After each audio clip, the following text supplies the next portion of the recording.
എത്ര നേരമായി ഞാൻ കാത്തു കാത്തു നിൽപ്പൂ.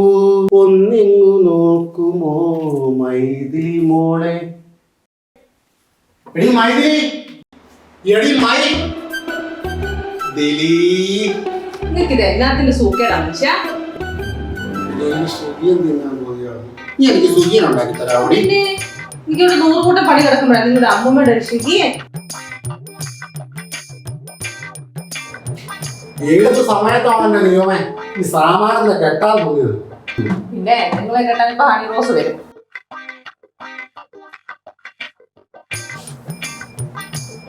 നീലടി ചക്രവന്റെ ഹണി റോസ്. പിന്നെ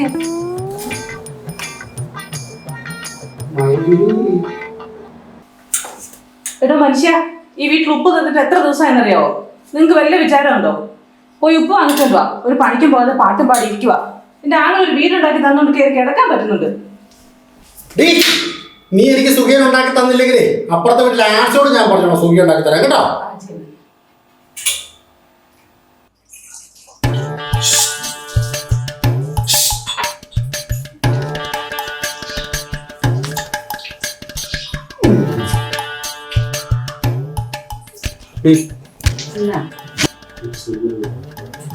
അവളോട് പോയി പറച്ചല്ലേ, അവളുടെ കെട്ടിനറിഞ്ഞുണ്ടല്ലോ നിങ്ങള് മൂക്കമ്പാട്ടടിച്ച് ശരിയാക്കും. അല്ലെങ്കിലും നിങ്ങൾക്ക് അവളെ കാണുമ്പോ ഇച്ചിരി ഒരു പേര് കൂടുതലാ.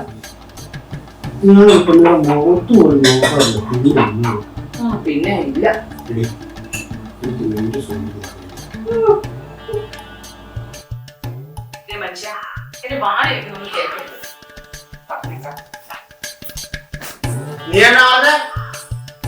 അവളുടെ കെട്ടിയവരുടെ മൂക്കാമ്പട്ട അടിച്ചു പൊട്ടിക്കുന്നോ? ഈ കുഞ്ഞിക്കണ്ണനോടാണോ അവന്റെ കളി? ഇവൾക്കൂടുള്ള സൂര്യൻ മേടിച്ചോട്ടെ.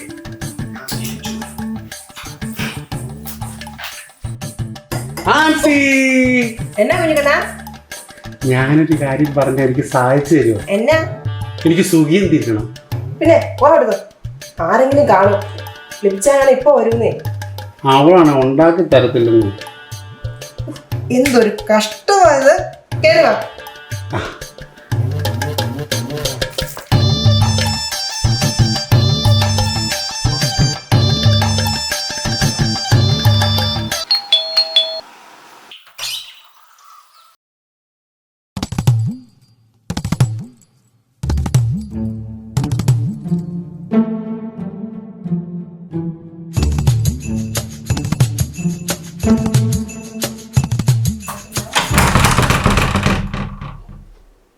നീ ഇല്ലാത്ത സമയത്ത് എനിക്കെന്താടാ നിന്റെ വീട്ടിൽ കാര്യം? ഞാൻ ഇല്ലാത്ത സമയത്ത് നിനക്കെന്താടാ എന്റെ വീട്ടിൽ കാര്യം?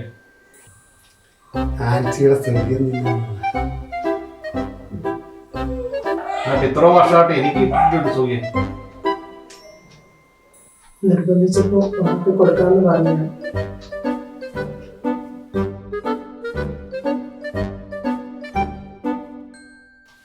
നിനക്കുള്ള സുഖിയൻ ഞാൻ തരണം.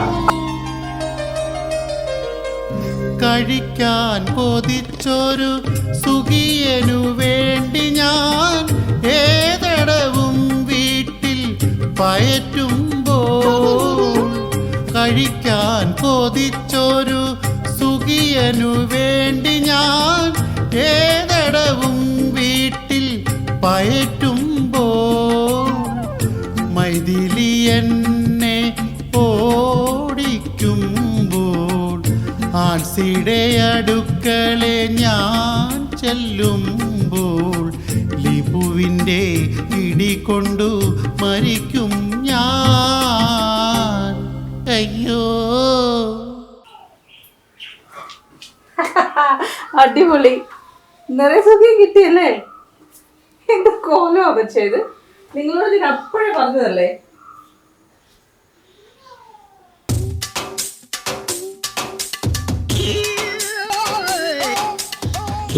ഉണ്ടാക്കല്ലേ